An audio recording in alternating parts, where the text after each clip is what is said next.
একাত্তরের মুক্তিযুদ্ধ শুরু হতে 10 মাস সময় নিয়েছিল। শুরু হওয়ার পর শেষ হতে অবশ্য দেরি হয়নি, কিন্তু শুরু হতে কেন 10টা মাস সময় লেগেছিল?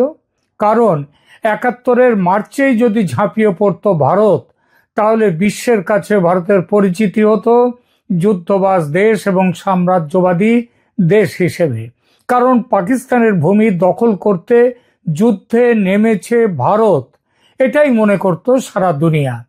পূর্ব পাকিস্তানকে দখল করে ভারতের মধ্যে অন্তর্ভুক্ত করা তো লক্ষ্য ছিল না ভারতের।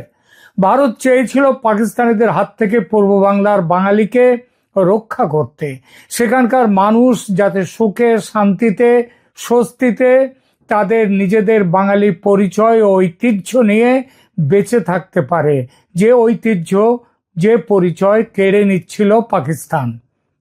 দেখুন, বাংলাদেশের অবস্থান ভারতের পেটের মধ্যে। 3 দিকে ভারত, একদিকে বঙ্গোপসাগর। এই ভূখণ্ড যদি অশান্ত থাকে, তার প্রভাব ভারতের ওপর পড়তে বাধ্য। তাই শান্ত সুস্থির বাংলাদেশ চায় ভারত, আগেও চাইছে, 71-এও চেয়েছে যে শান্ত শিষ্ট পূর্ব পাকিস্তান। 2025-এও চায় শান্ত স্বস্তিতে থাকা সুস্থির বাংলাদেশ। 71-এর মার্চ এপ্রিলে বন্যার মতো মানুষ সীমান্ত পেরিয়ে ভারতে এসেছিল। তাদের আশ্রয় আর অন্ন বস্ত্র চিকিৎসা দিতে নাস্তা নাবুদ হয়ে গিয়েছিল ভারত। ভারত চাইলে একেবারে শুরুতেই পাকিস্তানের বিরুদ্ধে যুদ্ধে নেমে সামাল দিতে পারত সেই পরিস্থিতি, কিন্তু তা করেনি। আগেই বলেছি যে 10 মাস অপেক্ষা করেছিল। এই 10টা মাসে তৈরি হয়েছিল মুক্তি সেনা। ভারতও সারা পৃথিবীতে বাংলাদেশ নিয়ে, বাংলাদেশের মুক্তি সংগ্রাম নিয়ে সারা পৃথিবীতে প্রচার করতে পেরেছিল দুনিয়াকে। মুক্তি বাহিনীকে সামনে রেখে তাদের সাহায্যকারী হিসেবে ছিল ভারত। ভারত ছিল সাহায্যকারী হিসেবে। তাও হয়তো ভারত প্রত্যক্ষভাবে ঝাঁপত না যুদ্ধে, যদি না পাকিস্তান পশ্চিম সীমান্তে শিয়ালকোট সেক্টরে সেখানে ভারতে বিমান হানা যদি না করত। ক্রিকেটের ভাষায় চালিয়ে খেলতে গিয়েছিল পাকিস্তান। সেই আক্রমণ ভারতের যুদ্ধে নামাকে জাস্টিফাই করেছিল বাংলাদেশ, মানে পূর্ব পাকিস্তান বা এখনকার বাংলাদেশে। যুদ্ধ ছড়ায় দেশের পূর্ব সীমান্তে। ফলাফল কি হয়েছিল সবাই জানে। মুক্তিযুদ্ধের সাফল্য, 93,000 পাকিস্তানি সেনার সারেন্ডার এবং স্বাধীন বাংলাদেশের জন্ম। এই ইতিহাস স্মরণ করলাম বিশেষ কারণে। কারণটা হলো এই 2025-এ ঠিক সেই 71-এর ছবি দেখতে পাচ্ছি অনেকখানি। সেবার 1 কোটির বেশি উদ্বাস্তু এসেছিল ভারতে, এবার আসেনি না বলে বলা ভালো, আসতে পারেনি, সীমান্তে আটকে গিয়েছিল। কিন্তু এটা ছাড়া বাকি পরিস্থিতি অনেকটাই সেই 71-এর মতো। তবে আরও একটা তফাৎ আছে। সেবার পাকিস্তান ছিল প্রত্যক্ষ যুদ্ধে, আর এবার তারা পরোক্ষে। সেবার পাকিস্তান দখল রাখার লড়াইতে ছিল, এবার আছে নতুন করে দেশটাকে, বাংলাদেশকে দখল করার লড়াইয়ে। আর সেই লড়াইয়ে সামরিক প্রত্যাঘাতের সিদ্ধান্ত নিতে ভারত সময় নিল সেবারের চেয়ে কিছু বেশি। 10 মাসের জায়গায় 15 মাসের মাথায় এসে সামরিক অভিযানের প্রথম পদক্ষেপ নিল ভারত। মনে হচ্ছে বিশ্বাস করছেন না? গত 14 থেকে 16 অক্টোবর যেটা ঘটেছে, সেটা কিন্তু এই সামরিক অভিযানের প্রথম পদক্ষেপ। 14 থেকে 16 অক্টোবর, 16 নাকি 17, একাধিক সূত্র জানাচ্ছে ভারতীয় মিলিটারি ইন্টেলিজেন্সের 4 অফিসার ভারতে ফিরে আসেন 16 নয় 17 তারিখে। 16 তারিখ মধ্যরাত পেরিয়ে ঢাকা ছাড়েন তারা। তার আগে তারা জেনারেল ওয়াকারুজ্জামানের সঙ্গে লালমনিরহাট এবং ঠাকুরগাঁয়ের পরিত্যক্ত বিমান ঘাঁটিও দেখে আসেন সরেজমিনে। কারণ ভারত তাদেরকে জানিয়েছিল, বাংলাদেশের সেনাকে, জেনারেল ওয়াকারুজ্জামানকে, যে লালমনিরহাট এবং ঠাকুরগাঁয়ে সেখানে জঙ্গিদেরকে আস্তানা গেড়ে তাদেরকে রেখে দেয়া হয়েছে ভারতের বিরুদ্ধে নাশকতা চালাবার জন্যে। তো যাই হোক, এই 16 না 17 এরকম কনফিউশন হওয়ার কারণ বাংলাদেশ এবং ভারত, বিশেষ করে ভারতের সেনা কর্তৃপক্ষ সফরের ব্যাপারে মুখে একেবারে যাকে বলে লিউকোপ্লাস্ট লাগিয়ে দিয়েছে। একটি কথাও আধিকারিক স্তরে ভারত সরকার বলেনি। এই কারণ কোন কারণ সেটা বোঝাই যায়, কারণ ভারত চেয়েছিল জিনিসটাকে লো প্রোফাইলে রাখতে। কিন্তু লো প্রোফাইলে রাখলেই বা এই সফর হতে পারলো কিভাবে? মনে রাখতে হবে, ইউনূস সরকারের আমলে বাংলাদেশে চীন, পাকিস্তান, তুর্কি, আমেরিকা এদের সবার সামরিক কর্তারা একাধিকবার বাংলাদেশ সফর করেছে। কিন্তু ভারত এই প্রথম কবে? শেখ হাসিনার পতনের পরেই প্রথম। কারণটা কারো অজানা নয়, সম্পর্কের ভয়ঙ্কর অবনতি। প্রবল ভারত বিরোধিতার জোয়ারে ভেসে এই সরকার ক্ষমতা দখল করেছিল। ক্ষমতা নেয়ার পর গত 15 মাসে সেই বিরোধিতা কমার পরিবর্তে আরো বেড়েছে। এমনকি মাত্র 3 সপ্তাহ আগে জাতিসংঘের সাধারণ সভায় গিয়ে মোহাম্মদ ইউনূস ভারতের বিরুদ্ধে বিষোদ্গার করেছেন। 24 থেকে 26 সেপ্টেম্বর জাতিসংঘ সাধারণ পরিষদে নিউ ইয়র্কে উপস্থিত মোহাম্মদ ইউনূস ভারতের কঠোর সমালোচনা করেছেন। তিনি অভিযোগ করেছেন যে ভারত শেখ হাসিনাকে আশ্রয় দিয়ে বাংলাদেশ ভারত সম্পর্কের অবনতি ঘটিয়েছে এবং ভারতীয় মিডিয়া ফেক নিউজ ছড়িয়ে পরিস্থিতি আরো খারাপ করেছে। ইউনূস আরো বলেন, আমরা এখন ভারতের সাথে সমস্যার মুখোমুখি, কারণ ভারত ছাত্ররা যা করেছে সেটা পছন্দ করেনি এবং তারা হাসিনাকে আশ্রয় দিয়েছে। যে হাসিনা এই সমস্ত মূল সমস্যা তৈরি করেছে এবং তরুণদের হত্যা করেছে, তাকে আশ্রয় ভারত দিয়েছে। এর কয়েকদিন আগে 19 সেপ্টেম্বর বাংলাদেশের স্বরাষ্ট্র উপদেষ্টা লেফটেন্যান্ট জেনারেল জাহাঙ্গীর আলম চৌধুরী পার্বত্য চট্টগ্রামের সাম্প্রতিক সহিংসতায় ভারতীয় হস্তক্ষেপ খুঁজে পেয়েছেন। ইউনূসের আর এক সহযোগী ও বাংলাদেশের জাতীয় নিরাপত্তা উপদেষ্টা খলিলুর রহমান, তিনিও বলেছেন পার্বত্য চট্টগ্রামকে অশান্ত করছে ভারত। আর আপনারা জানেন, ইউনূস তো তার আগেই বলেছেন যে উত্তর পূর্বের যে 7টি রাজ্য, সেখানে তিনি চীনকে ডেকেছেন এবং সেখানে অশান্তি তৈরি করবার কথাও বলেছেন। আর এছাড়া বাংলাদেশের বর্তমান সরকারের টিকি যে দলের হাতে কাছে বাঁধা, সেই জামাতে ইসলামীর নায়েবে আমির সাঈদ আব্দুল্লাহ মোহাম্মদ তায়ের, যিনি ইউনূসের সাথে নিউ ইয়র্কে গিয়েছিলেন জাতিসংঘের সভায় শ্রোতা হিসেবে যোগ দিতে, তিনি তো ভারতের বিরুদ্ধে পবিত্র যুদ্ধের হুমকি দিয়েছেন। 50 লক্ষ যুব সেনা নিয়ে ভারত দখল করবেন, গজওয়াতুল হিন্দ প্রতিষ্ঠা করবেন, এমন হুমকি পাকিস্তান পর্যন্ত দেয়নি। আবার তাদের মধ্যে ছোট মোটো যদি কেউ দেয়, তো দেওয়ার আগে একবার নয় 100 বার ভাবতে হবে তাদের। কিন্তু ইউনূস ও তার দলবল চায় যে ভারত শেষ হয়ে যাক এবং যত শিগগির সম্ভব। জনাব জুলফিকার আলী ভুট্টো একবার বলেছিলেন 1000 বছর যুদ্ধ করবেন ভারতের বিরুদ্ধে। সেই 1000 বছর কেন, তারপরে বছর না ঘুরতেই তাকে ফাঁসি কাটে ঝুলতে হয়েছিল। আর এরা, এই বাংলাদেশের এই যে দলবল ইউনূস অ্যান্ড কোম্পানি, এরা তার চেয়েও সরেস। এই পরিস্থিতিতে বলা যায় 71-এ ভারতের সামনে ছিল শত্রু পাকিস্তান, আর 2025-এ ভারতের শত্রু বাংলাদেশ নয়, শত্রু বর্তমানের বাংলাদেশি শাসক গোষ্ঠী মোহাম্মদ ইউনূস ও তার সম্প্রদায়।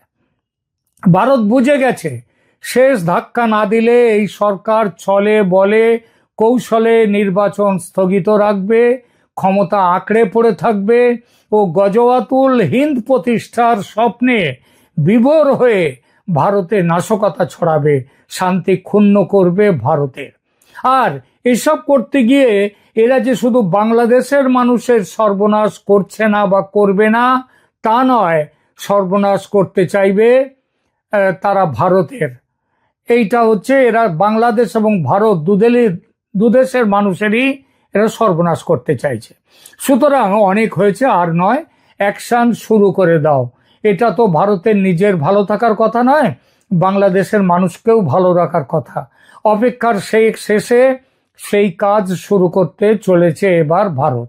সেনায় হলো, কিন্তু এবারের মুক্তিবাহিনীর ভূমিকায় কারা আছে? মুক্তিযোদ্ধা। কাদের সঙ্গে জোট বেঁধে বাংলাদেশকে মুক্ত করতে নামবে ভারত? সেই ৭১-এ যেমন নেমেছিল। বাংলাদেশের এই নতুন মুক্তিবাহিনী হলো বাংলাদেশ সেনা। আরো সঠিকভাবে বললে সেনাবাহিনীর একটা অংশ বা গোষ্ঠী। শুনতে অবাক মনে হলো, এটাই সত্যি, সত্যি হতে বাধ্য। পরিস্থিতি যে এমন হবে ভারত জানতো সেটা, তাই ১৫ মাস অপেক্ষা করে গেছে, শুধু দেখতে চেয়েছে কোথাকার জল কিভাবে গড়ায়। বাংলাদেশ সেনাবাহিনীর মধ্যে যে মতাদর্শিক কারণে ৩টি গোষ্ঠী আছে, এটা সারা পৃথিবী জানে, দেশের মানুষ তো জানেই। বাংলাদেশ সেনাবাহিনীর মধ্যে ৩টি প্রধান গোষ্ঠীর একটা হলো আওয়ামী লীগপন্থী গোষ্ঠী। এরা লেফটেন্যান্ট জেনারেল মোহাম্মদ শাহিনুল হকের নেতৃত্বে রয়েছেন। ২ হচ্ছে প্রো ইসলামিস্ট ও পাকিস্তানপন্থী গোষ্ঠী। লেফটেন্যান্ট জেনারেল মোহাম্মদ ফয়জুর রহমানের নেতৃত্বে আছে, যারা হিজবুত তাহরির এবং ছাত্র নেতাদের সঙ্গেও যাদের যোগাযোগ প্রবল। এতদিন ওয়াকারুজ্জামান কখনো এদিকে কখনো ওদিকে থেকে ভারসাম্য রক্ষার চেষ্টায় চলেছেন, কারণ তিনি মধ্যপন্থী। তিনি বর্তমান সরকারের সমর্থনে আছেন, আবার মাঝে মাঝে বিরোধিতায়ও আছেন। এই জন্য খুব সঠিকভাবে কিছু কোনো নিরর্থক নয়, সঠিক অর্থেই কিছু মানুষ ভেবেছে তিনি এই সরকারের ষড়যন্ত্রের অংশীদার, এই বলে গালি দিয়েছেও তাকে, হয়তো সেটা মিথ্যেও নয়।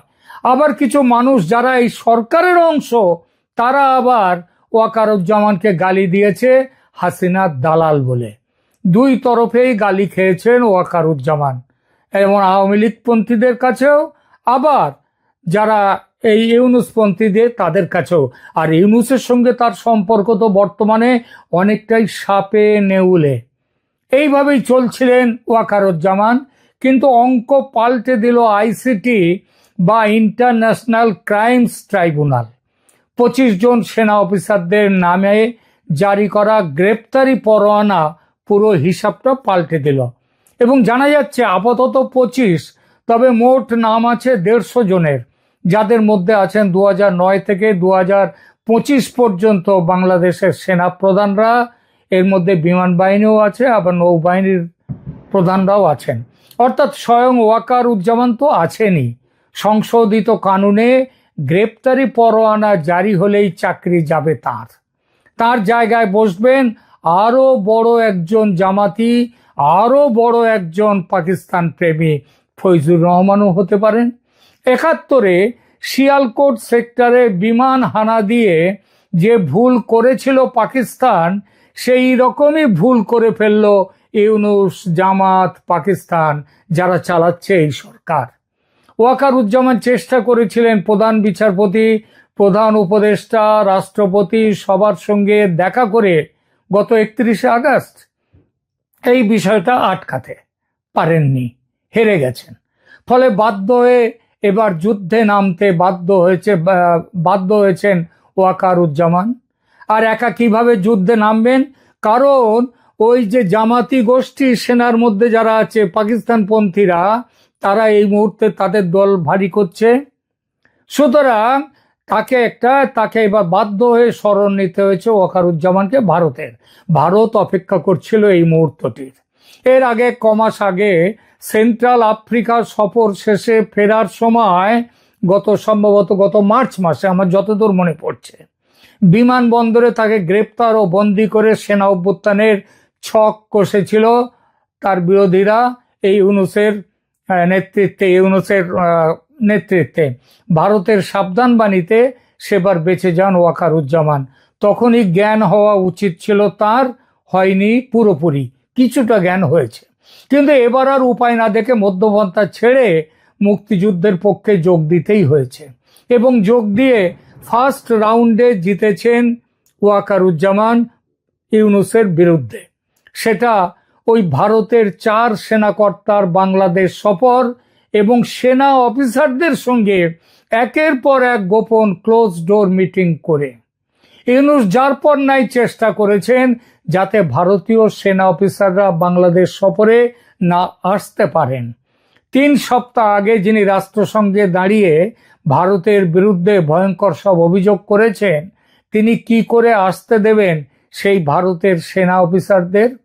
ইউনূস জানতেন ভারতীয় সেনা গোয়েন্দাদের এই সফরকে ছাত্রদের দল এনসিপি, জামাত, অন্যান্য ইসলামী দলগুলো, এমনকি বিএনপি পর্যন্ত সহজভাবে নেবে না, বাঁকা চোখে দেখবে, তার ব্যাপক বিরোধিতা হবে। তা সত্ত্বেও তিনি সফরে সম্মতি দিতে বাধ্য হয়েছেন। কেন বাধ্য হলেন? কারণ সেনাপ্রধান চাইছেন এই সফর। ইউনূসের কথা অগ্রাহ্য করে জেনারেল জামান বুঝিয়ে দিলেন ক্ষমতার আসল মালিক ইউনূস নন, আসল মালিক সেনাবাহিনীর প্রধান হিসেবে তিনি। এবং এই গত বছর আগস্টের পর থেকে ওয়াকারুজ্জামান এই প্রথম তার ক্ষমতা জাহির করলেন। এবার থেকে তিনি তার ক্ষমতা দেখাবেন, আর সে ক্ষমতা দেখাবেন এই জোরে যে সঙ্গে আছে ভারত।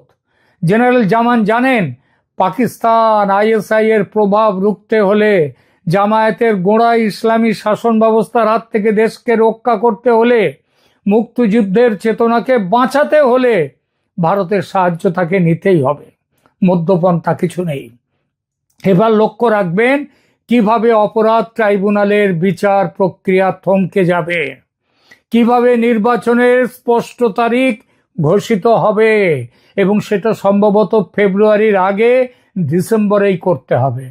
কিভাবে আওয়ামী লীগের ওপর থেকে নিষেধাজ্ঞা উঠে যাবে সেটাও দেখবেন, এবং কিভাবে আওয়ামী লীগ নির্বাচনে লেভেল প্লেইং ফিল্ড পাবে, সেটা লেভেল প্লেইং ফিল্ড পাবে আওয়ামী লীগ, সেটা ভারতের নির্দেশে করতে বাধ্য হবেন ওয়াকারুজ্জামান। তবে একটি কথা, ভারত স্পষ্টভাবে জানিয়েছে মানুষের ভোটে নির্বাচিত হয়ে যে দলই সরকার গঠন করবে তার সঙ্গে থাকবে ভারত। তা সে দল বিএনপি হোক বা জামাত বা এনসিপি, যেই হোক। এটা ঠিক, আওয়ামী লীগ ভারতের পরীক্ষিত বন্ধু, আওয়ামী লীগের ক্ষমতায় আসা ভারতের প্রার্থিত। কিন্তু ভারত অন্য দেশের ব্যাপারে কে আসবে ক্ষমতায়, আসবে না আসবে সেটা তাদের ব্যাপার। নির্বাচনে যদি আওয়ামী লীগ না জিততে পারে তাহলে ভারতের কিছু করার নেই, কারণ যে দল জিতবে তাকে সমর্থন দেবে ভারত। রণধীর জয়সওয়াল ভারতের বিদেশ দপ্তর থেকে